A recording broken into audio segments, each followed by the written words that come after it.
Welcome everybody to our national K-12 Tableau user group. Obviously virtual. We'd love to be in person. Maybe one day we can all see each other at Tableau conference again. But super excited that you're here. And Thomas, if you'll go to the next, go to the agenda slide. Yeah. So here's today's agenda. We have two amazing schools that are going to present on some top of mind use cases for Tableau. We'll have super brief introductions, and then we'll head straight into Renton schools, hear about their use of Tableau, and then Cristo Ray out in Philadelphia as well. And then we'll end with Stephanie letting you guys know about announcements and resources for you to access more to the K-12 community at Tableau. And just a heads up, this is actually our second official national K-12 tug. We had one, I think it was back in January, and then we had kind of a kickoff at Tableau conference last October. So we're excited to keep this running and keep supporting you all in our K-12 community. And then just a announcement of your leaders of the K-12 Tableau team. So I'm Cassidy Macias. I lead our education business over here at Tableau. And I have a team of about 6 people working with K-12 across the country. And then Stephanie, I'll hand it over to you. Welcome, everyone. I'm Stephanie Henry here. I'm a manager with the business analytics practice here at Plant Moran. We've been a Tableau partner for over 7 years, supporting such efforts such as this user group, as many others. We love to work with customers all over the country with trainings and support of implementing their data analytics. I truly enjoy helping clients in this. I've been using Tableau for well over 8 years. I think I can almost say 9 now. My role within this user group is to facilitate and help this community grow, not only their skill set, but by networking, connecting with the peers within this group. So my partner in crime here, Thomas. Awesome, thank you, Stephanie. So Thomas Price, so glad to be here. I'm a data and analytics consultant with Slalom. Background in education, I worked in the K-12 sector in various roles for about 5 years. I've been using Tableau for, about 5-6 years now, and I've been a part of a lot of really awesome initiatives of trying to really spread the good word of Tableau throughout the education sector. I think that this is a great way for us to bring everyone together, get some networking going on, but also I always find these types of presentations awesome for getting a lot of really great, useful tips that I know I take home and think, how can I apply that to my work on a daily basis? Great. Well, with that, Cassie, did you want to go over this next slide right here? If I can get it to go. There we go. Yeah, sure. Yeah, for those of you that maybe haven't been to a Tableau user group before, these are generally formed by our users and led by our users, but you can tell, obviously you have Tableau and then our amazing partners, Slalom and Plant Moran, leading this. And that's because this is national.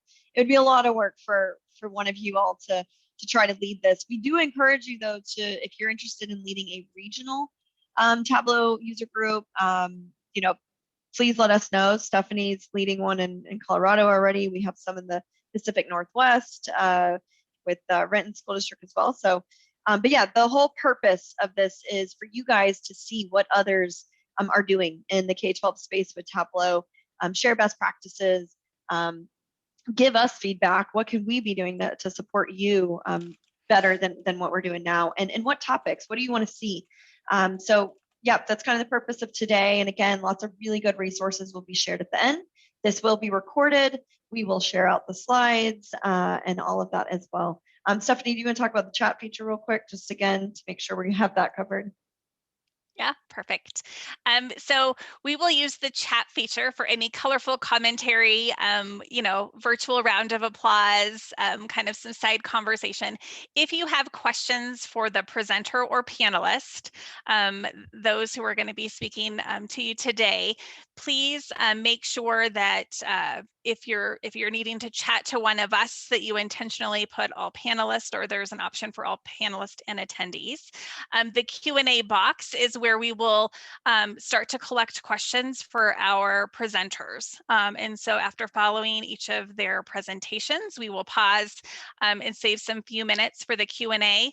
So we might be able to answer some kind of on the fly. We'll be monitoring those, but we might be answering your questions live post the end of their presentation. So each of the presenters will have a Q&A section. So again, Q&A box for questions for presenters.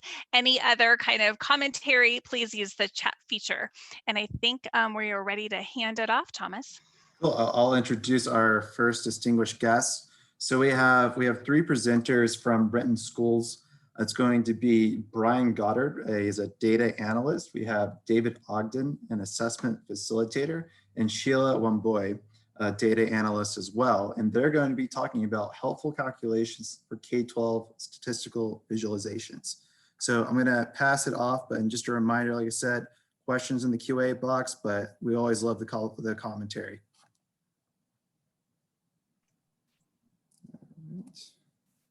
All right, I'm going to share my screen.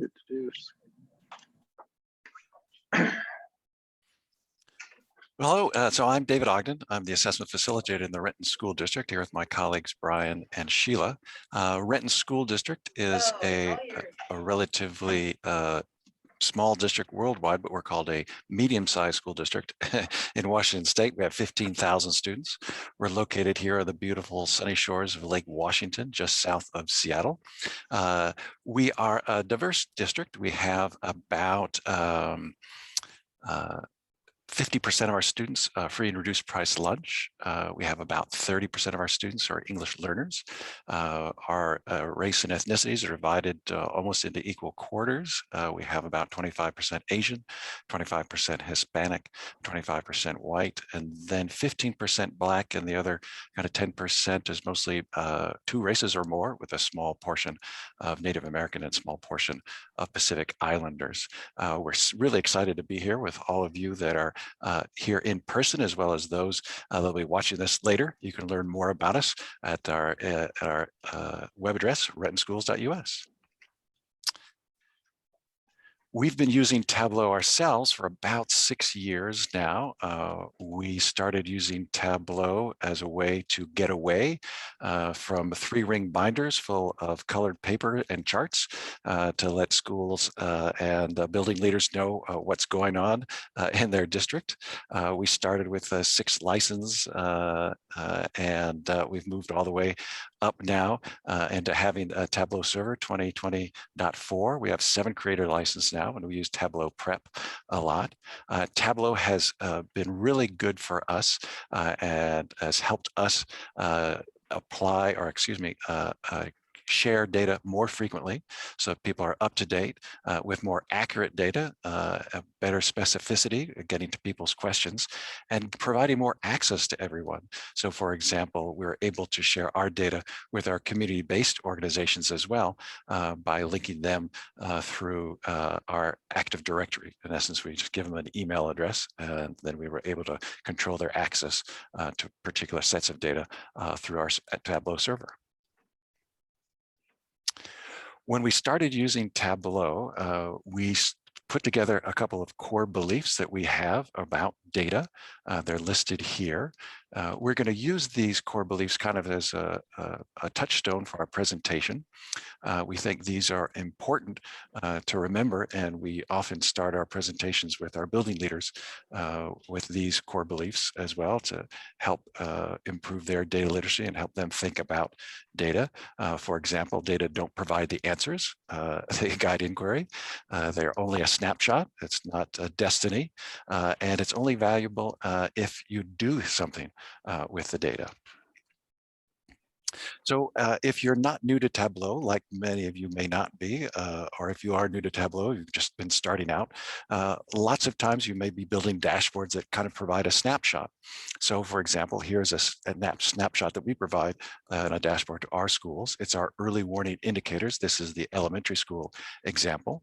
And from here, you can say which kind of students based on their demographics or grade levels are having difficulty in school, either because of their attendance their discipline and or grades. At the BAS, at the bottom one there, is the reading test that we provide. It's a Fountainist Pinnell, and you'll see other pieces in here, probably a count of maths ones, because we do have a standards-based grading 4-to-1 in our elementary level, and definitely we'll be providing these slides as well. Data also guide inquiry. And so, for example, here's an example, another dashboard that we have specifically around discipline in our district. A dashboard like this can tell you how discipline compared from one year to the other. It can also guide your inquiry. For example, you can find out more about what kinds of offenses are more frequent or less frequent, what kinds of students may be getting more discipline, less discipline, and as well, which teachers may be handing out more discipline or less discipline. So it can help guide better questions. And better questions can also help if you do a few that sometimes look complicated, but actually can be practiced and put into place to allow you to do better questions. And so today we're going to show you two of those. One technically is called a risk ratio. We use that in Renton School District at the bottom dashboard there around disproportionality. It's not destiny. It's like, who are we serving better and who might be serving worse? We use it in that way. And we also are going to show you slope calculations, which we use to compare our reading data, which teachers give the Fountainist Pinnell BAS, which is a 1-to-1 student to teacher reading test, listening to their reading comprehension skills, and we compare that to how they do on the state test. Now, we're just about to go back to school. We're in school for elementary, and secondary schools will go back on Monday, but we haven't had a state test in a while. So this is an older dashboard that you're going to see here. But Brian will give me next, and he's going to walk you through the risk ratios. All right, thanks, David. So the risk ratio calculation is essentially a way to compare probabilities between different groups of students. So the reason we would use a risk ratio calculation, like we said, it's to help us look at disproportionality. Now, risk ratios are predominantly done in medicine to show the effect of medication or the effect of a lifestyle choice on how a person is likely to have a medical factor. What we're doing here is we're using that same calculation to determine how does a student's demographic information relate to what kind of education they're getting. So it's a way to estimate the strength of association between these two factors. Now, the way we're going to do this is we're going to build some level of detail functions, have some internal logic calculations, and just think about what would make sense from a causal point of view, and then let Tableau do the rest. And it's important to note that, to the best of my knowledge, this is not something native to Tableau, which is why we're going to have to build this slightly more complicated calculation. Where did my mouse go? There we go. So this is what a risk ratio calculation looks like. And if you're looking at this going, this looks like something out of a textbook, it is. I just copied it. So we're going to break it down to make it a lot easier to understand. So what a risk ratio would do is you'd say a factor, in this case, it's going to be demographics, is a student in a group or out of a group, and how does that relate to an outcome? In this case, we're going to look at whether or not a student is likely to be chronically absent. So the risk ratio calculation is just taking the number of students who have a factor and end up with a given outcome. So in this case, for example, is a special ed student and is chronically absent, divided by the total number of students in the subgroup. So that's the total number of special ed students. And then divide that ratio by the total number of students who are not special ed who are chronically absent, and divided by the total number of students who are not special ed. So a risk ratio that is 1 or near 1 means that this is a demographic that doesn't particularly interact with this outcome. A risk ratio greater than 1 means student in the subgroup is at a higher risk, and a risk ratio less than 1 is at a reduced risk of having a particular outcome. And let's simplify this a little bit.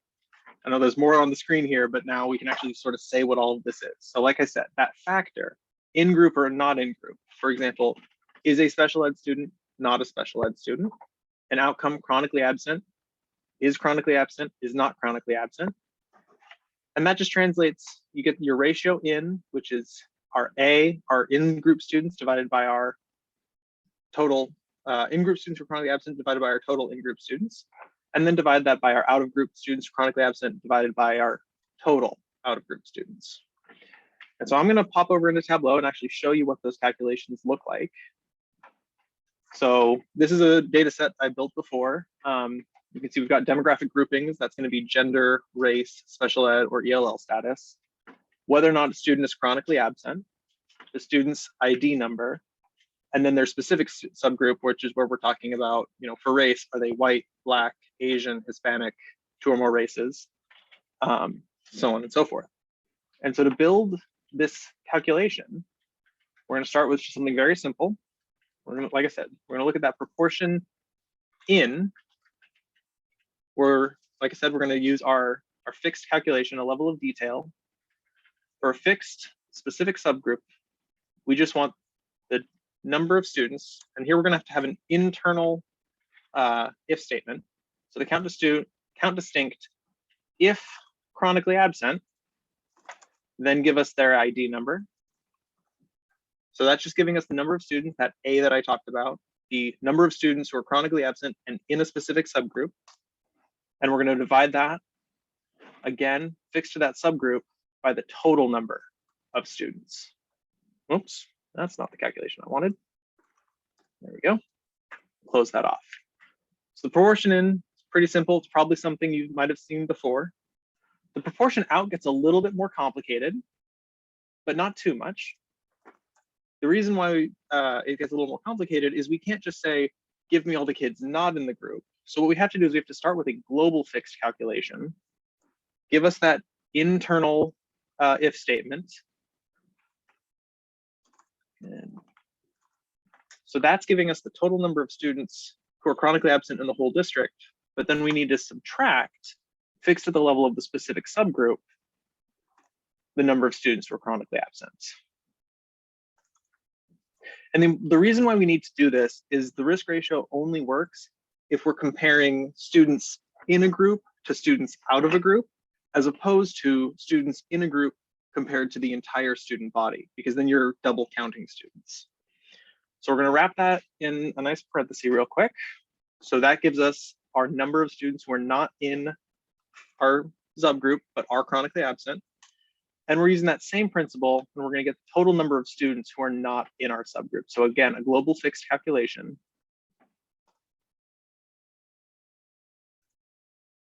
Number of students in our district minus fixed at the level of a specific subgroup, the number of students.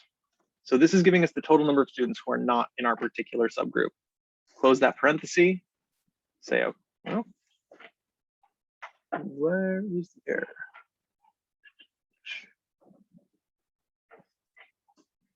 Oh, and this is why you don't type too fast, because then you'll miss what you're actually counting. There we go. And now to get our risk ratio, or you can call this disproportionality if you don't like using the term risk. We know that referring to students as at risk is falling out of vogue, but we call this our disproportionality. We just take the proportion in divided by the proportion out. Okay. And now we can take, again, our demographic groupings, like I said before, and then the specific subgroups and drag that risk ratio up here so we can see the relative risk for individual groups. And then I've got this parameter down here that is just a level that we set before of what we would consider high risk. And we're going to just add a KPI to make this a little easier to see. We'll just call it KPI and say if a risk ratio is greater than, I called that risk ratio proportion, not sure why, then we're going to refer to a student as high risk. Else if the risk ratio is less than 1 divided by the risk ratio proportion, then low risk. And the reason you need the one divided by is because a risk ratio goes from 0 to 1 and then from 1 to infinity. And then finally, If it's neither high risk nor low risk, we're going to refer to a student as just middling risk. You can drag that KPI onto color to quickly see where the high risk and low risk are. And then this is the part where if it was a cooking show, I would just be taking the pie out of the oven. We're going to find the finished project. And this is what we tend to look at when we're trying to determine disproportionality in our district. Now I'm going to hop back into PowerPoint as soon as I find my mouse. And this PowerPoint will be shared. David said that. I think Cassidy said it as well. But we do have the calculation here so you can see it for yourself down the line. Right, we have a couple of interesting questions that you can answer on the fly here, I think. Let's see. One is, how do we determine the high or low cutoffs for our KPI? So that is, unfortunately, there's not really a hard and fast number. We tend to use 1.25 just because at that point a student is, saying a student is 25% more likely than their peers to have to be chronically absent, that it feels like it has a certain amount of weight. But it really is a district decision what you would consider high risk or low risk, and how tight you want those windows to be. Then last one before we pass to Sheila here, we'll answer live. It's a question that says, for such complex calculations, what quality checks do you set up to review the calculations in your report? Well, that's a good question. You mean is just I trust that I'm a genius, not going to cut it. All right. So if you want to do something like that, what you can do is take the time to pull out each step individually and see if everything makes sense along the way. One of the reasons we also do include that proportion in and then a separate calculation for proportion out, as opposed to what I'm showing here in the PowerPoint where it's a single calculation, is because then you can see, then you have the number for your numerator, and you can compare it, especially when you're looking at something like here. Let me hop back over here. Something like ELL versus non-ELL, where there's two options. It's a lot easier to look at 33.1 divided by 27.5, because that's our proportion in each case, and see that we're getting that 1.201. But yes, that's a good question. It does take just a little bit of faith. The other part I would say is that sometimes when we know our data pretty well, but we can always make mistakes. And then using the Tableau function to look at all the data, see, oh, is that kid the right place, or is that thing the right place? Or is this actually capturing? Yeah, seeing if it passes the smell test is just a good question there. The other thing that's maybe different in Renton, that's different for you, is we just have one database. We don't have, we use our student information system, which is called Skyward, and everything goes into there. We don't have any other places that we store information. So we're pretty sure we can get garbage in that database, but we're pretty confident about the governance of that data. Yep. All right. With that, I'm gonna hop out and let Sheila do some talking herself. All right. Hi guys, I'm gonna go over the slope and intercept calculations. Why do we need the slope calculations? It shows potential relationship between data points, which leads to a better question on how to improve the relationships. In our case, it helps us to see how a student's state score affects their reading level performance. It brings up questions like, has a student met or not met both BAS and SBA CAT score? What are the calculations? Normally, it's an algebraic function that requires two measures that pair in a related and logical manner.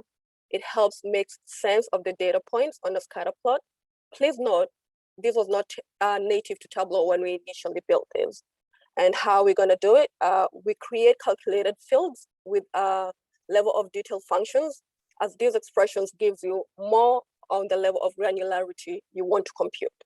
Also, the other thing is make sure that you choose which measure goes where. On our case, we'll have the best number to be our x-axis value, as that is what we will use to predict our SBA score and their correlation in general.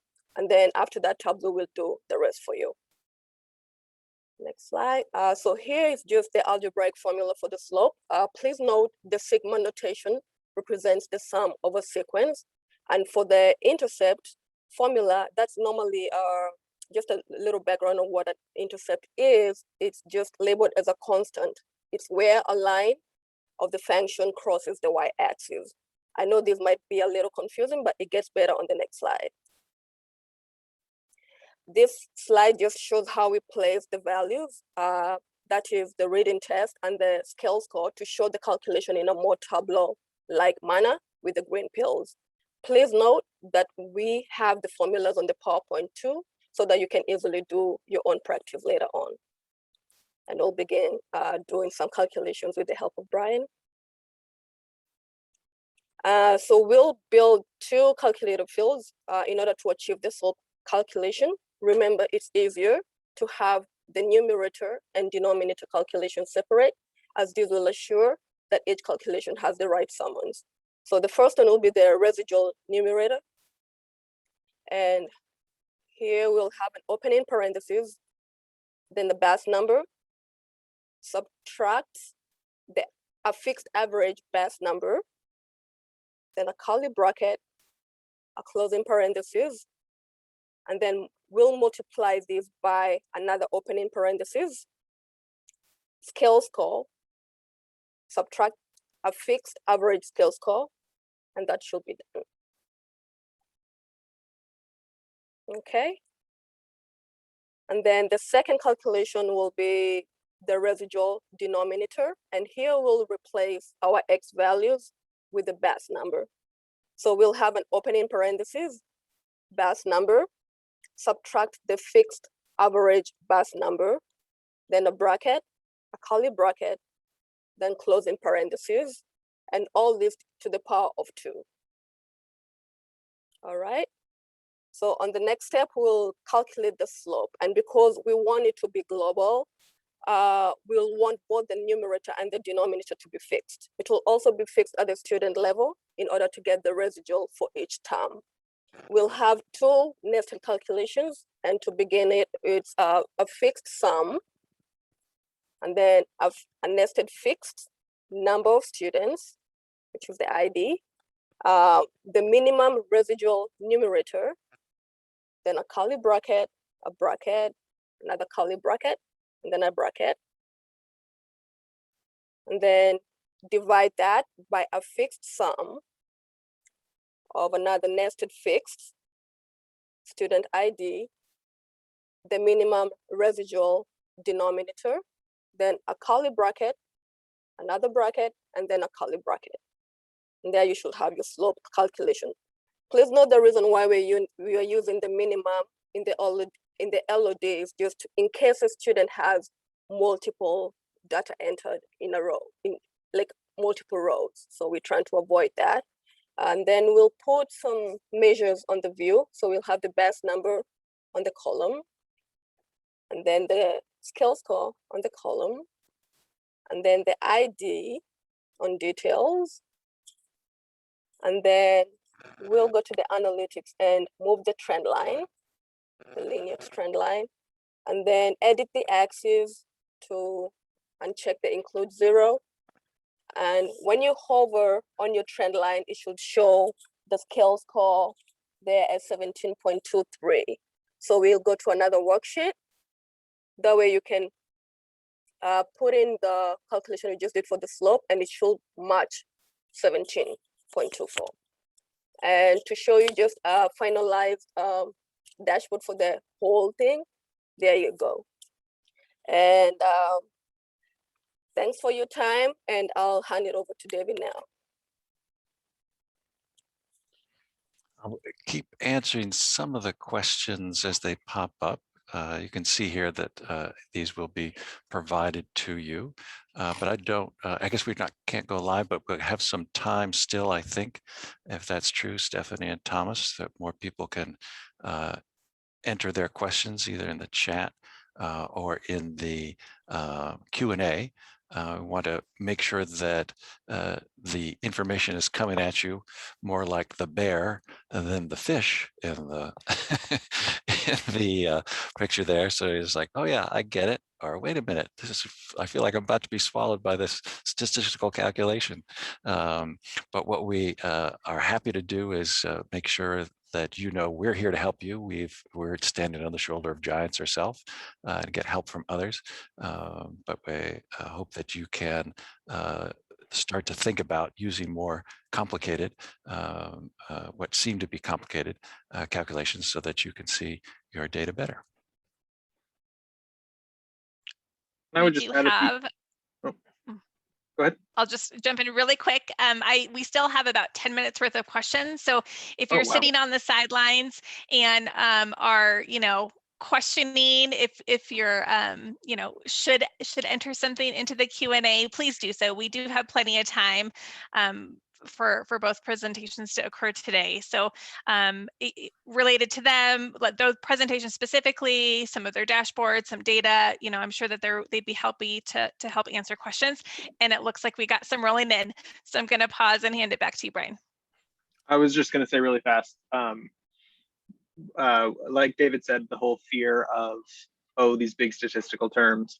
What I do hope everyone could sort of see from this was the takeaway of how you can break down what looks like a very scary math looking term into a simple step, that one step at a time, to get you that more advanced calculation. But David, you want to find those questions? And I'll start answering some of the questions live here. Scott from Alameda is calling from California. He wonders any FERP issues that come up with data privacy. One nice thing about our Tableau server and our Active Directory is we can control very carefully who's supposed to see which data. And so teachers will never see data that's not a student in their classroom. Building leaders will only see data for the students that enter in their buildings, and CBOs will only see data for the students that they are serving. So that's one nice thing about using our Tableau server that we have there. We have a question here about, do we use Tableau for comparison districts with Washington State or the region or other districts? We do use Tableau data visualizations, but we don't actually make them ourselves. Our state state, what is it called? State Superintendent, State Department of Education, I think that's the word I'm trying to think of, uses Tableau as well and shares state level data with everybody. And within our region, we are part of what's called the Roadmap, which is a group of 7 districts in our area. And they have a Tableau dashboard as well that shares information with which we can compare to other folks. We have a question here about how have you seen the stakeholders interpret and use these metrics in presentations of the data? Brian, do you want to answer that one? Yeah, so the risk ratio is something that is starting to be used more by our districts, because for a long time we were having issues that our schools end up having, while our district as a whole is very diverse, individual schools often have clusters of similar students. And so the risk ratios gave them a chance to finally see how their students were doing compared to their peers in a way that didn't get overly influenced by one student or one group being overrepresented. The way we initially used that slope calculation was we used it to go even one step further and get what we would expect a student, how we would expect a student to perform on the SBA given their reading level, and then finding whether or not some teachers were doing a better job of administering the BAS on using the assumption that a student's reading level should be able to help us predict their performance on the SBA. And so we also calculated the R² value, and we calculated the distance that the line would be from the origin of a student just meeting standard on Fontes and Pinnell, resulting in just meeting standard on the SBA.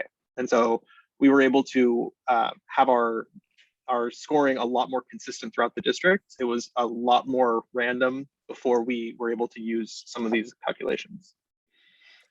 2 more questions. One here, still related to risk ratios, Brian. But before I answer that, I do want to highlight the point that Brian made. We have a diverse school district, but some of our schools are not particularly diverse.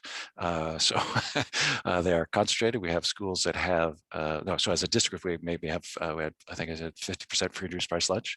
We have schools that are above 80% free reduced price lunch, and we have schools that are below 8% free reduced price lunch. So they're not equally distributed across our district.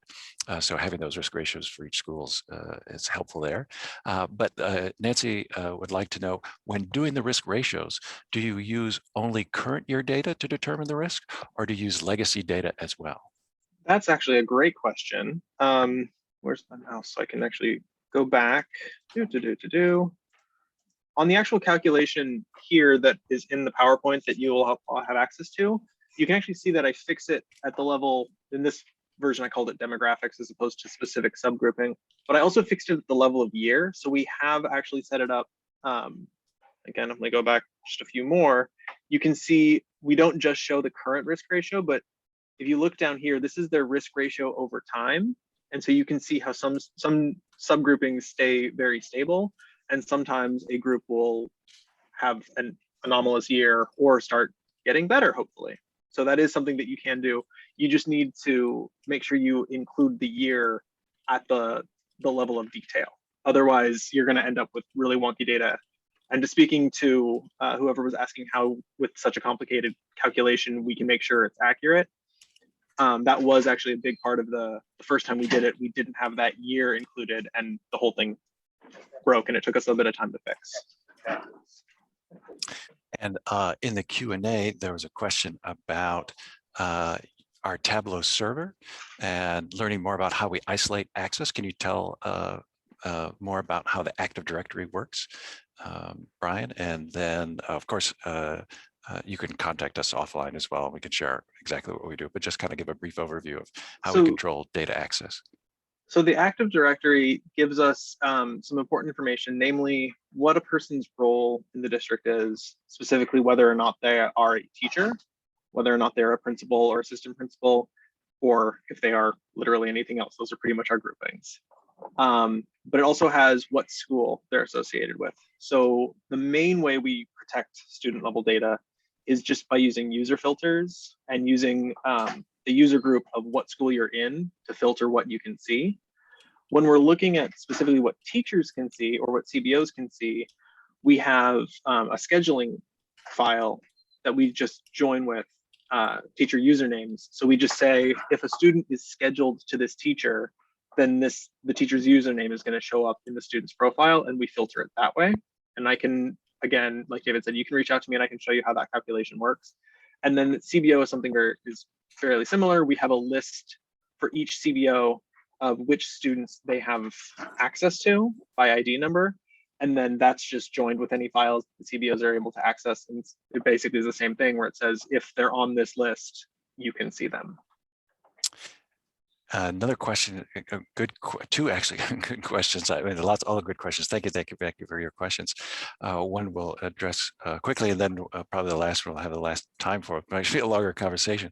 But this one is around building admins have different access to student populations, to different schools, see different slopes and trend lines, and that is very true. In fact, we use that to support professional development in buildings, particularly when we see teachers at the elementary level that have reading scores for their students that they've given to their students, and they say their reading is really good, but their state scores are not so good. Of course, everybody knows you can have a bad day on that, but if you have some trends in that way, you might find that the teacher is not as calibrated as well as some of the other teachers at their grade level who have similar students and are doing things differently there. And then another one, which is a good one, is is in the chat here, is that from Nicole, is not really related to dashboards shown today specifically, but what level of usage do you have with these dashboards? We're trying to improve dashboards usage in our district, and we'd love any advice or things that worked in Renton to build a data-driven culture. Brian, do you want to start with that one? So the best way that I can do that is just whenever I'm asked a question by a principal, because what I find happens a lot is it's most often a principal or assistant principal who will start having some kind of question, and it's more often than not, how is my school doing compared to the other schools? We have a lot of dashboards available, and I'll make a point to try to answer at least the first question with just sending them a link to the potentially relevant dashboards and asking them to dig through and see if this helps them answer their question. And then I always offer to make them their own dashboard if they have a question. And by doing that over and over again, eventually we have a few holdouts, but in general, our teachers, or not our teachers, but our principals have learned that if they have a question, the first place they should be looking is Tableau. And if they can't find it, the first thing they should do is not assume it doesn't exist, but to contact us in our department and ask where in Tableau they should be looking. And it took some time. Like David said, we've been doing this for 6 years. And I would say it's just been in the past year, maybe 2 years, that we are consistently having people reach out to us saying, hey, I know this is in Tableau. Can you point me in the right direction? It takes time and it's very tiring, I'll be honest. But Brian, if you could slide back to the timeline for us to slide. What I wanted to say was that having Tableau and this data has made some changes. It has taken time. We were a district that people were used to and satisfied with getting data once a year. And that was enough for them. And then we also had our student information system would provide Excel tables for them if they wanted it. And some of our building leaders and some of our teachers didn't even know how to use Excel. It's like, okay. And we're guessing about things. And so Tableau has allowed us to make sure everybody has similar looking dashboards, though they might be different for different schools, and that they can actually talk to each other about it. And we also, to help improve that culture, we wanted to get our building supervisors, which we call our chiefs here. They may be your area superintendent, they may be educational director or something else in your district, very familiar with the dashboards, and have them use that in their own evaluation of principals, so that principals would be more have some accountability into using that data in their own things. We have a student survey, as an example, and a family survey, and schools had to use the data from that in their school improvement plans to drive decisions about how they're going to improve family and community engagement, which is part of their student improvement, every school student improvement plan.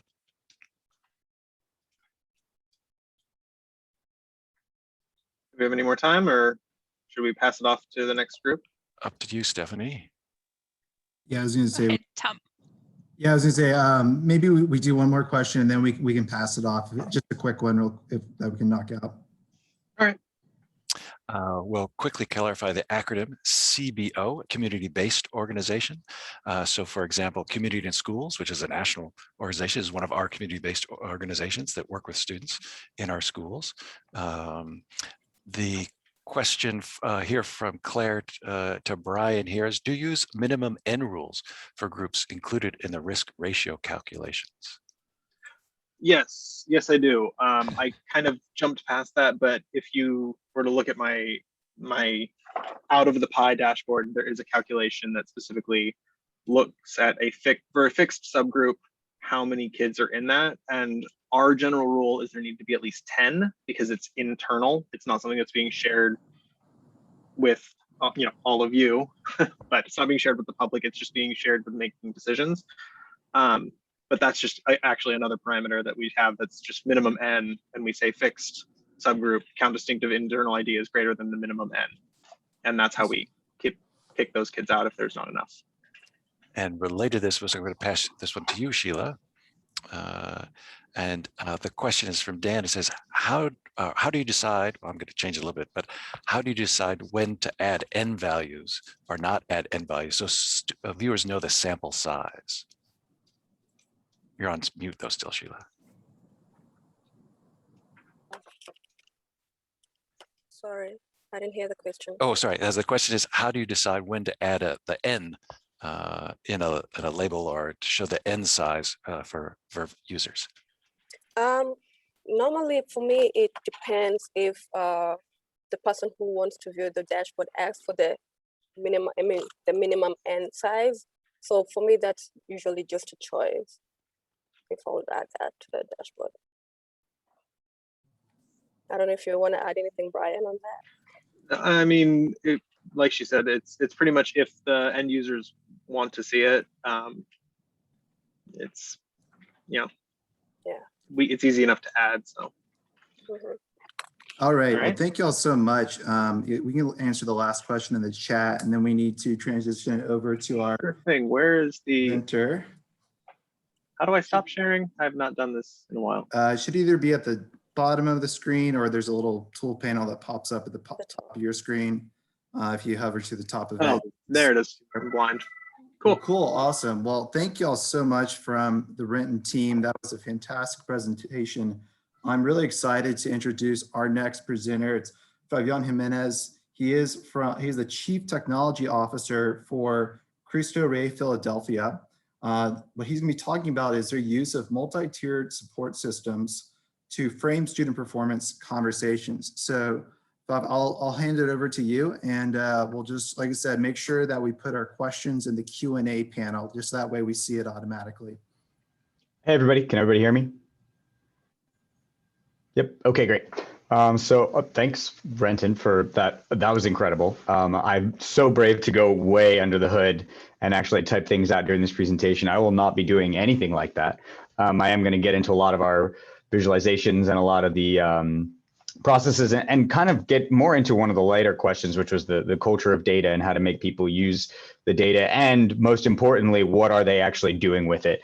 And this is all to answer a very important question that I'll get to later. But the question is, how do we figure out which students need which interventions at scale? So a little bit about our school. So we are a single school that's part of a much larger network of 35 schools nationwide. The area that I'm focusing on today is a school with 513 students in Philadelphia. We are about 2 out of 3 students is African-American or Black American student, about a quarter are Hispanic, and then the rest is kind of everybody else. We are a Catholic school, but we have a pretty wide representation of different students. And our students come from all over. They're pretty well represented from public schools, from charter schools, from private schools, the whole thing. But a major kind of piece of our organization is that the students must come from families that are below a certain income threshold. And so when we think about, you know, our acceptance rate, how we have 400 or 500 kids apply, and we can only bring in 150 in each year, almost all of those students who are rejected are because they are above the income threshold. And so we're dealing with a relatively homogeneous group of students. So that problem I mentioned earlier is how do we determine which students need which interventions in a way that is scalable? When I first started working at this school, I came from a background in management consulting. And the way things were being done was a lot of the way we see things in a lot of small organizations, and people in rooms trying to make sense of a lot of different data that was written down either in spreadsheets or literally on pieces of paper. But it was clear that they wanted to focus on very specific pieces of the puzzle. And those 3 pieces I'll skip through that. Those 3 pieces of the puzzle were the number of D's and F's, and the spread of grades, the ratio of assigned versus completed work, and the absences by class. And so what I'm going to get into today is first run you through the frameworks that we use to kind of contextualize those 3 KPIs. Hey, Fahvyon. Hey, yeah. sharing your screen right now? Ooh, I thought I was. Can you guys see my screen? Now we can. There we go. All right. All right. That's all right. It was just pictures, but this part is actually important to see. You guys can see my screen, or what are you looking at? You're looking at a highlights reel, I hope. We're seeing or a spreadsheet screen. Yep. We're good. Highlight. Sick. Thank you. All right. So what we're going to start with is kind of the frameworks and the high level view of what are the 3 things that we care about. The next piece is how we use those frameworks to group students using the relationships between our few KPIs. Then we're going to talk about, or I'm going to talk about how we brought this back to the educators, and then a few kind of key tips for folks who are trying to do this at their own organizations. So the 3 things that we really have decided to focus on especially during the COVID-19 crisis, to measure engagement and student success are the spread of grades primarily measured by the number of D's and F's, the ratio of assigned versus completed work, and the absences by class. And the granularity of data has gotten a little bit better in some of these because of COVID-19. Like absences by class is an interesting one, where before, if you're in the school as a student, you may as well show up to the class. But when everything is virtual, you get a much more interesting and a much more specific view about which classes have what attendance and things like that. Ratio of assigned work, it's sort of the same story, but we've gotten a lot more serious about our data governance practices, which was the first step before any of this had to happen. A lot of work that I'm not going to get into, but a lot of work in assigning data stewards, determining data definitions, and figuring out, what is the flow of information through the school so that we can ingest it into Tableau. So we've got our 3 KPIs: grades, work, and attendance. And each one of these, we don't really expect every student to do excellently in all of them. And we know that we need to assign our interventions based off of the students, in a certain level of success in each of these. And so what we expect, and this is not something I invented at all, it's the multi-tiered system of support, and was introduced to me a couple years ago by our school psychologists, is that about 80% of your kids are going to be generally fine. And the interventions they get should be what we do for everybody. About 15% of your kids are going to struggle in one or a couple areas, and 5% of your kids are going to really need a lot of help in a lot of different places. And this is what we used as our baseline benchmark to say, what does success look like for us? And so in the dashboards I'm about to get into, we took a very close look at those 3 areas. And the first question we want to answer is, what does the school look like as a whole? Then the second question is, where do students fall into each of these 3 categories? And then the third question is, how can we pair this with our knowledge of school psychology and student success to do things differently for these kids who are in very different groups? So I'm going to get into the actual dashboard now, but this is kind of a screenshot in case things went horribly wrong. But let me pull that up now. All right, so what you're looking at here is each of those 3 benchmarks, or KPIs. There's our spread of grades, our spread of assignments, and the spread of attendance. And what these bars are what percent, how close are we to 85, 15, 5? And if we're very far, where is that happening? And so this by itself has been truly very transformational for our principal to not have to guess where does the effort need to get put. And it's further broken down by specific grades. So we can see 9th grade, 10th grade, 11th grade, 12th grade. What does this MTSS, what does this spread look like in each individual grade? I think I must have a filter on somewhere, or else this would be working. This number isn't quite right, but I know exactly why. But the point here is that the principal can look at this and see very plainly what is the spread of grades across the school, how many students are in each. Let me quickly split back to our slideshow. So how we've handled this in terms of distribution is there are 4 grade level leads, 1 for each grade, and each of them is given access to these dashboards across the grade levels. And they're kind of responsible in specific planned meetings for taking this information, digesting it, and presenting it to their grade level leads. And then at the end of each week, we have one kind of like meeting of meetings where the principal, the vice principal, and the 4 grade level leads come together with a couple of school psychologists to say, what do we think this data actually means for us and for our students? How did the teachers react to it? And what do we think are the next steps? You'll notice that there's no information about individual students on here, and that will come a little later. But that is, I would say, a key tip is to make it very difficult. And at individual schools, there's going to be resistance, but make it very difficult for folks to kind of zero in on an individual student and use them to kind of paint an anecdote that is not necessarily true. And so you can see in our dashboard right now, like if we just look at the, let's just look at the freshmen. Right now, we're pretty close to the goal we want for tier 3 students, but we've got way more tier 2 kids than we're expecting. And so the intervention that we might launch would be very different than at the 11th grade, where we have no kids at tier 3 and everybody's in tier 2 or something of the like. And so let's get into kind of the grouping, because I think that's where this really gets interesting. So what we let folks do, and let me set myself up on another screen. What we let folks do in the grade level leads is kind of play around with the data and say, all right, give me a list of all the kids who are in tier 1 for their D's and F's. And tier 1 for us means not failing any classes, maybe has 1 D in 1 class. And they're in tier 1 for assignments, meaning they're turning in 90% or more of their work, but they're in tier 2 or 3 for attendance. And so these are kids who are doing well, but they're not necessarily like engaged with the content itself. And then we let them kind of export a list of those students after they've taken the time to kind of think about who they are. And after we did this many, many, many times, we started to notice there were really 5 groups of kids that each got a specific intervention. So for the students in the first group, these are the kids who are doing well, but they're not always present. In the COVID-19 world, how we handled this is we first got the list of these kids and we handed it to the instructors. And we said, hey, this kid is chronically absent, but not from every class, just from your class and this other instructor's class. And so we think that you or you and this other instructor should work together to figure out how to make the students see the value in attendance to your class. The second thing we did was to call every student, we did it in an non-automated way, but it could very easily have been done in an automated way. But basically let them know 5 minutes into each of these missed classes that they were missed, and that we knew that they were not there, and that they were missed in that class.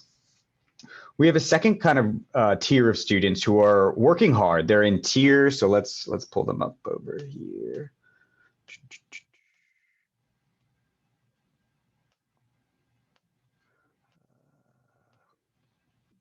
This ready.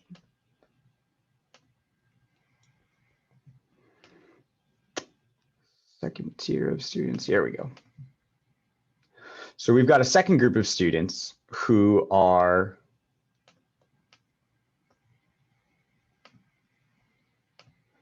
there we go.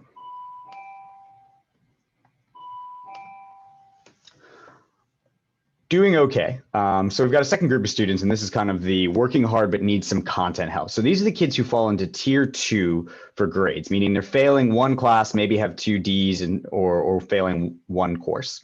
They're doing all their assignments, and they're present for almost every class. This is a very different type of student than the type of student who is in any of the other groups. This is the type of student who needs some probably content-focused tutoring. We can tell that it's not an issue of the student not doing their work or the student not being present and totally disengaged. We know that what we need to do here is just give them content-specific advice and content-specific tutoring in whatever is the 1 class that they're having trouble with. And then our fourth area is the students who show up but are disengaged. So these are our kids who are in tier 3 for the number of D's and F's, meaning they've got quite a few F's. They're really not turning in assignments, but they're present for 96 or more % of their classes. These are students who require a totally different type of intervention.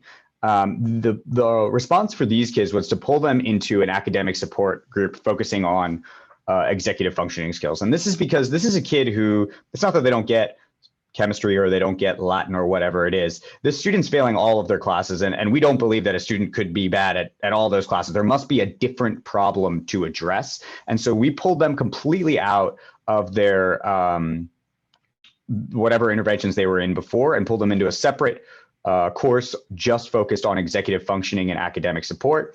And a thing we did this year that is particular to COVID-19 was to just kind of give these kids the motivation and hope to continue, is we gave them a special credit recovery project. So they're no longer working on most of the assignments in their regular class. They kind of get a different set of assignments that all roll into one big project that is not really about teaching them chemistry or Latin at all.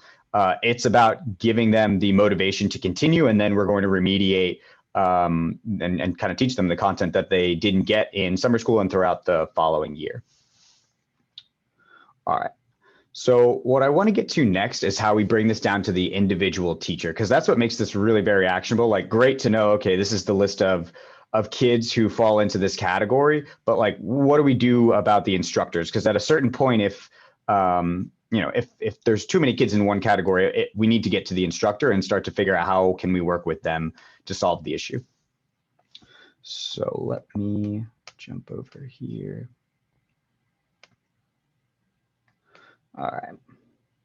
So what I've got here is the same multi-tiered system of support up here. And these basically become the filters for these areas over here, which show, this bottom half shows the spread of grades in a particular class. So I can see here that for the 9th grade, about 54 students have an F in, usually there's a teacher's name there, but in teacher 8's Algebra 1 class. And this gives us a really clear idea of which teachers are disproportionately representing the students who are in one bucket or another. And so if I look at the students who are not doing well in one class, but they're showing up and they're trying to do their homework, some clear kind of winners or carriers of these students show up. This one is actually, I can think about who that is. This is an Algebra 1 class that a lot of our students are struggling in. And so the response to this is very different from you know, the response that we would provide for Latin, theology, or any of these other classes. And that's because we can see very plainly who are the teachers who represent this. And so another group that uses this information a lot is the instructional leadership team. And this is a group of coaches who come into their one-on-one meetings with these teachers and have this dashboard ready and say, okay, this is what your data suggests and what your data shows. What do you think this means? All right. So I want to show one other related dashboard to this. There we go. Great, this number looks correct now. So one really key area for us, especially during COVID-19, is the missed assignment spread. And so what we've done over here, and let's just look at freshmen, is we have got this scatter plot. And this scatter plot, and what I really think is critical for getting this used by a lot of folks, is to make it very simple. So what we have here is the average percent of missing assignments per student. And what we have here are the assignments per student overall. So this Latin teacher has 6 assignments per student on average, and they've got about 13% of them missing across all their kids. So when I look at students who are in tier 3 for missed assignments, some teachers who need different interventions themselves, and we do try to put our teachers into one of these 3 tiers in the same way we put our students into each of these 3 tiers. We can see a tier 3 teacher over here who has very few assignments and very poor completion of those assignments. And then we can see a teacher over here who is not teaching any AP or advanced course, but is really crushing the number of assignments that we want. We want it to kind of be in the 8 to 10 range, and has a pretty good level of completion, specifically among the students who are prone to not turning in assignments across their classes. So this says, all right, we got 21% of our kids who are missing a lot of assignments. What are the teachers and classes in particular that make up this 21%? We can see here, it's really not theology.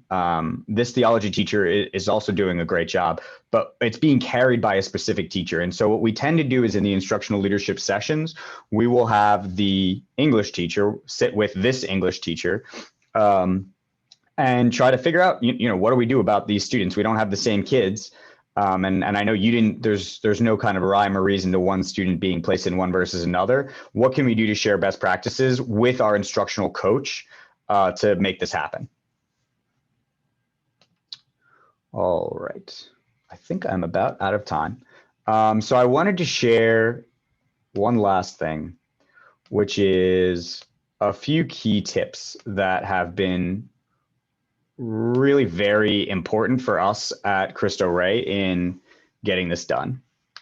The first is to choose where to be excellent. We made a huge effort to choose 3 different areas, which are just knowing what are the spread of grades, having teachers have very specific policies around when is an assignment missing, when is it not missing, when do I mark it, how do I mark it, and coaching teachers in that area, and then attendance and when is attendance taken in each class so that there was standardization. And we said we can only be good at 2 or 3 areas. Let's be really serious and deliberate about those 3.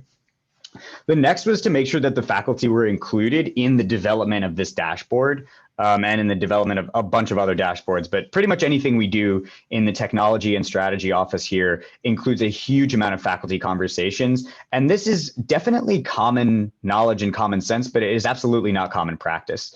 And so I think that that's something that this organization does very well and that I came into as a practice for this organization that's made this a really big success and made people a lot less raise their eyebrows when they see a dashboard because they saw the last 4, 5, 6 iterations of it when we were talking about it.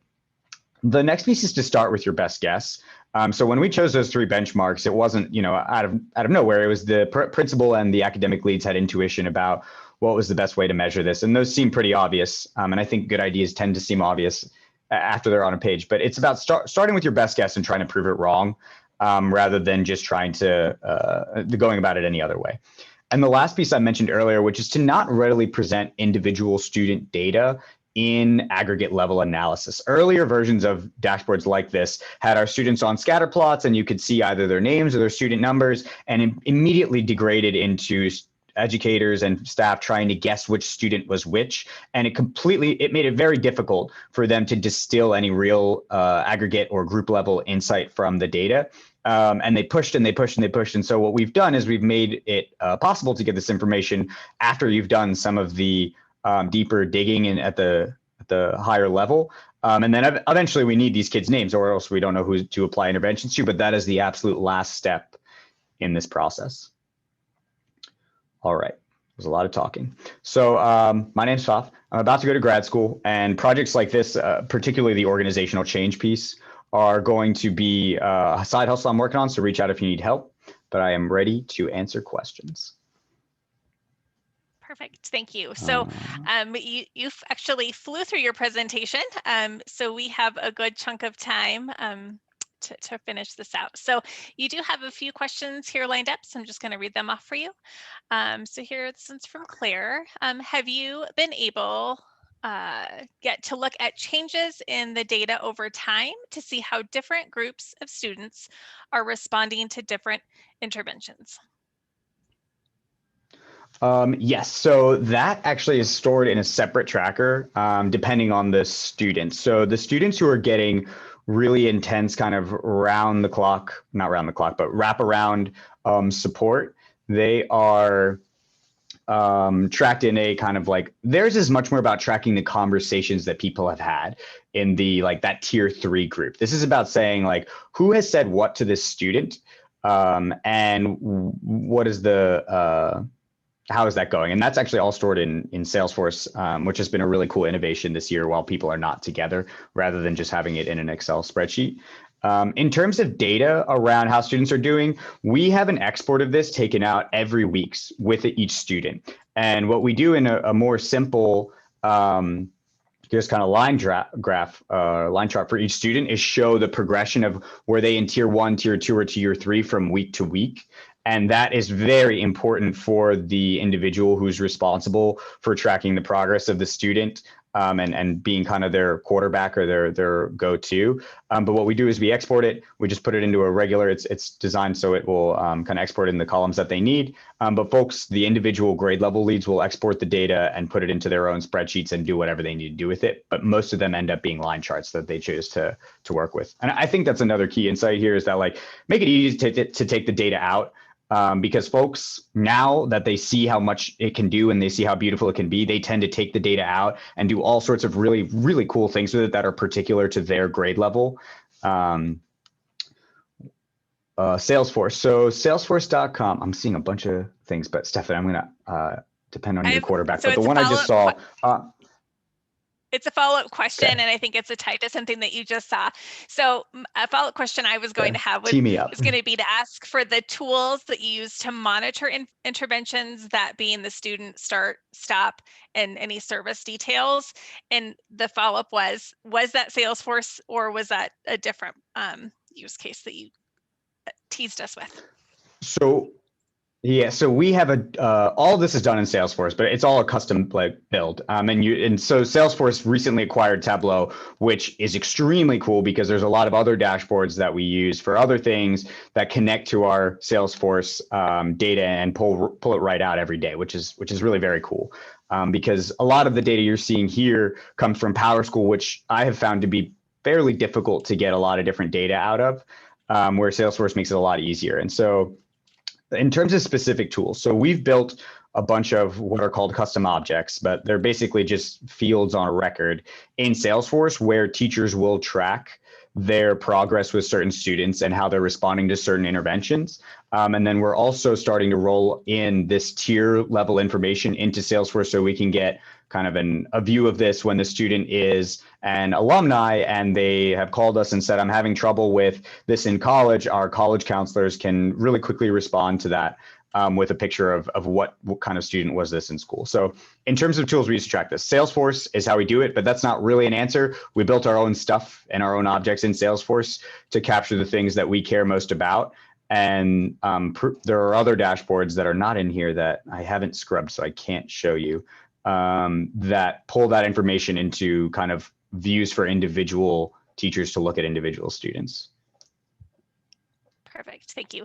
The next question we have up here is, do your teachers have access to their students' grades in other current classes, or do they have access to previous year's grades? So in general, current teachers, what do they have access to?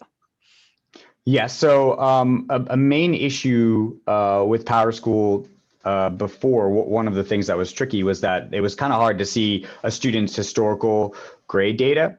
And so that now also lives in Salesforce. And so I wonder if I can quickly show, let me see if I can pull this off, what one of our pages looks like in there. This is recorded, just to remind you, just in case. Yeah. I need to make sure it's a test student.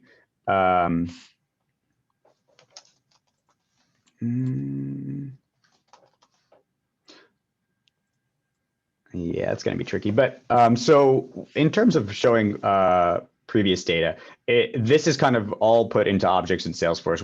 We are quickly and almost already a Salesforce organization. So when a student applies to the school, they get a contact record made in Salesforce. When they matriculate into a student, they get a bunch of other things made. When they become an alumni, their record looks a little different for different folks. And so we're not using the Salesforce K-12 or the EDA architecture because it is very, very new, and we've been doing this for a few years, and it's pretty difficult to switch between what we're using.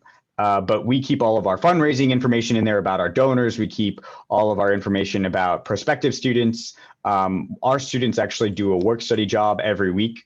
And so we have information about their supervisors, but everything is kind of captured there. If you want like a big view of what has a student's experience been at the school, that's where our educators go.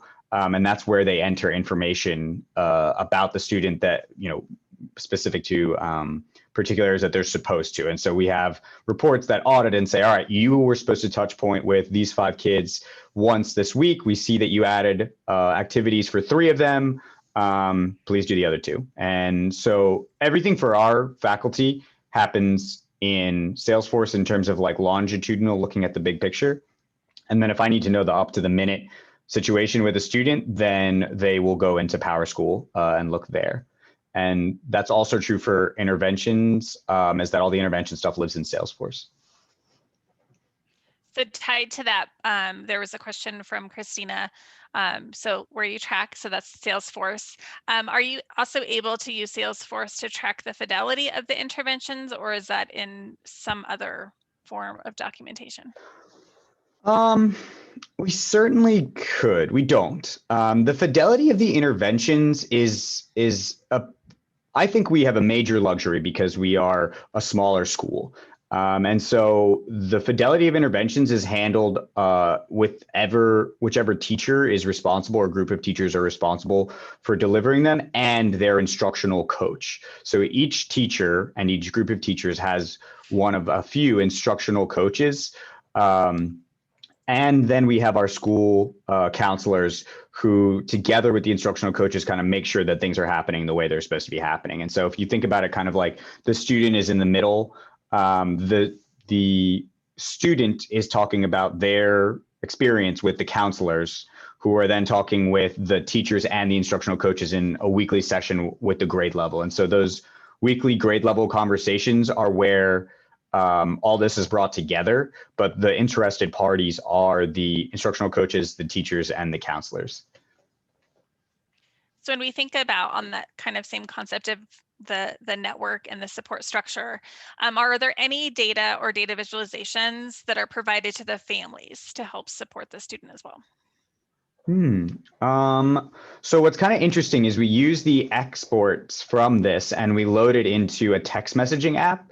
And the students who are getting one of 2 or 3 interventions will have the data put into kind of like basically a mail merge text, and it will say, hello, your student is missing this percentage of assignments and this has this many D's and F's.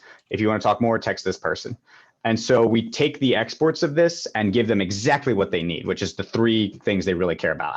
How many kids how many D's and F's do they have? What is their assignment completion and how many classes have they missed? And we send that in a text to a handful kids who are in kind of those last 2 categories of like really not doing that well, get that sent to them. That export that you just alluded to, is that tied to an export from Tableau, or is that an export tied to PowerSchool or Salesforce? That's Tableau. That's Tableau. Tableau.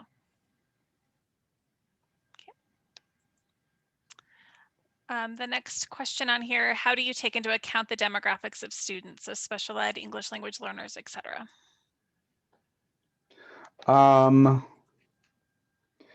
So we don't include, so when you talk about demographic, you said special ed and second English learners. I think they're a group, so we've got 550 kids in our school. And so they make up a very small percentage and they're on kind of their own track. They're in this dashboard, but they get special services because there's a small enough group of them. They don't have the kind of like critical mass to skew the numbers in one direction or the other. And they work one-on-one with the school psychologists to get the supports and the things that they need. And they're kind of on a whole separate set of metrics. Couple more questions. I'm gonna, just for the flow of conversation, I'm gonna start with Scott's first. Do you enter data about interventions, entering, I think this is probably similar to what I asked, entering, exiting, person responsible to do the evaluation for the different interventions and providers? So I guess people are hoping that you can provide insight a little bit deeper into the type of and who is providing the intervention for analysis. Yeah, so each intervention has like a huge plan that goes into making it. So let's take them one at a time, the examples that I gave, and I'll put them back on the screen.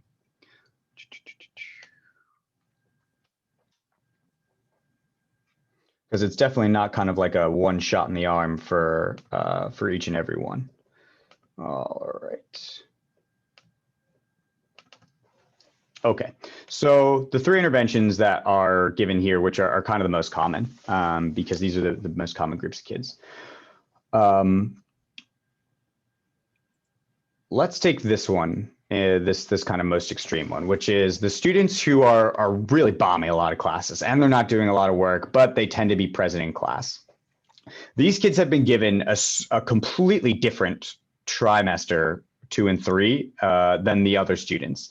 And the folks who are responsible for delivering that is the grade level as a team. Everything in our school kind of operates around the grade level. And so we've got the instructional leadership team that has built with the school psychologist the plan. They say, we think that the project needs to be, has these different tasks inside the project, and that the student needs to complete these by this time, and that they're going to get these hours taken out of class to deliver this work.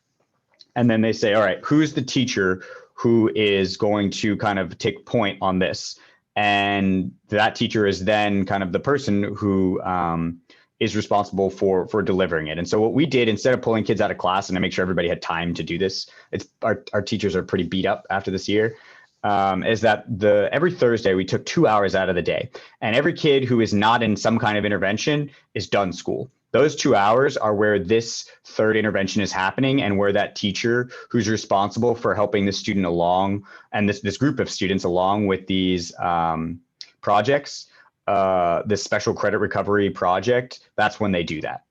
In terms of the academic support piece, when a student falls into this category, it's basically like a flag is triggered, and they are pulled out of a certain kind of like elective special ed type thing that they can choose to do. They're pulled out of that and brought into a group of students who need help with these executive functioning skills. And there is an instructor whose job is specifically to just handle the kids who need executive functioning skills because it makes up such a huge portion of our population. And so there really is no answer for every school about who should be doing what. But what we do is we spend a huge amount of time planning who is going to deliver the interventions, what are we going to take off their plate so that they can actually do that, and who's responsible for tracking their touch points and collecting information about how it's going. Did that answer it at all? Because there isn't really like a great, like, this is how we do it, or this is how everybody should do it. It's like each one of these is a huge planning effort that takes a lot of weeks and a lot of energy. No, I think you're good. And I think, Scott, if it was not answered to your requests, feel free to reach out to Fahvyon after we will be able to provide his email. Yeah. So just in case we missed that one. So while you have this up on the screen, it looks like Sean has a question regarding explaining the functionality of the bar at the bottom of the scatter that resets to full screen. What sort of function is going on here? So I don't know if you still have the Tableau. Yeah, I've got that dashboard. up. I'm not sure I know which dashboard he's talking about. I think it's the one that said like expand the scatter plot bar. It's like a dark blue or dark like something. Yeah, so this is just about, looks like I've still got a filter up from one of these other areas. This functions a little differently on the online version than it does in the version I've tried to clean up for you guys here. Let me clean this up, but I can talk about that. It's really very simple. That's something I actually feel comfortable demoing. You guys were so brave to start typing out formulas and going through all that during the presentation. So we practiced a lot. Yeah. All right. So all right. So this is really simple, but really very powerful for exploration. So what each of these is it's a navigation box. And when you click on it, it takes you someplace else. And if I had really done a great job, there would be another one at the top of here that says, go back to the one you were just at. But I'll show you quickly how to add it. So, whoops. You guys can see the dashboard. So let's delete it and start over. So what I go to is I go over here, navigation, and I drag that where I want it to be.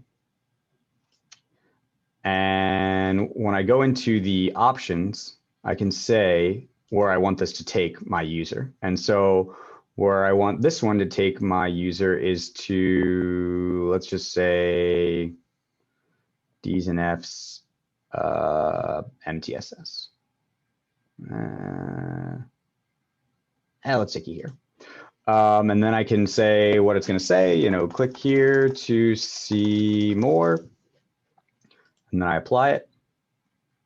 And all the user has to do when they see this button is click on it and it will take them where they need to go. But yeah, super easy. One of the easiest things you can do in Tableau, but really very powerful for helping folks get to where they want to get to and move around a dashboard and make it more like an app than a data visualization. So I have one last question before time's out. It was in the chat feature. Once teachers see how their frequency of D's and F's compare to fellow teachers, does it lead to some teachers who proudly grade tough to moderate on the number of low grades they assign? So when yeah, it's a great question. So it's about how does the if I'm as a teacher and I see all my kids are failing, but no other students in the other classes are failing, do I change my grading habits? So I think the reason that we haven't seen a shift that you would maybe expect if you were to just hand this out is that this information is a talking artifact that each instructor gets when they are sitting down with their coach. And so the information is sort of spoon-fed to them. Each teacher does not have access to this dashboard, and I would like them to, but there's a lot of fear about that in particular and about folks misinterpreting information and jumping to conclusions about, oh, this teacher hasn't graded any assignments, or this teacher has every kid, you know, that one English teacher who had a third of their assignments missed, like that doesn't look great or feel great for that instructor. And so that's why the only folks who have access to this whenever they want are the grade level leads and the instructional coaches. The teachers interact with it when they have their weekly check-ins with their instructional coaches, and it's used as a talking point. And so the information they're given is it's contextualized, I think, in an important way to prevent that exact kind of thing, which is, you know, the data pushing people in a direction we don't want them to be pushed in. But I think the kind of second hedge against that is that there is built into this an understanding that 80% of our kids are going to be doing okay, but 20% of them are going to be failing at least one, maybe a lot more classes. And so the goal is not to have every kid pass every class, or it is, but the realization is that that's not a real set of benchmarks we can hold folks to. But this 85-10 or 85-15-5, 80-15-5 breakdown makes expectations a lot more realistic for everybody. Perfect. Thank you for that. That was great food for thought. I think a lot of people are kind of contemplating how they're leveraging interventions within their district, how they're managing, tracking those, and then how do you display those to make an impact on students. So thank you for that presentation. We just have a minute to close out. So Thomas, I'm going to hand this back to you to close us out today.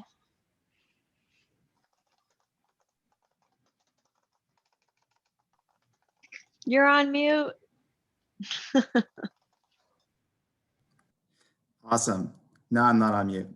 So next steps, please look for a survey coming your all's way. It'll probably just be sent out with the rest of the information that we have around the different links that we provide.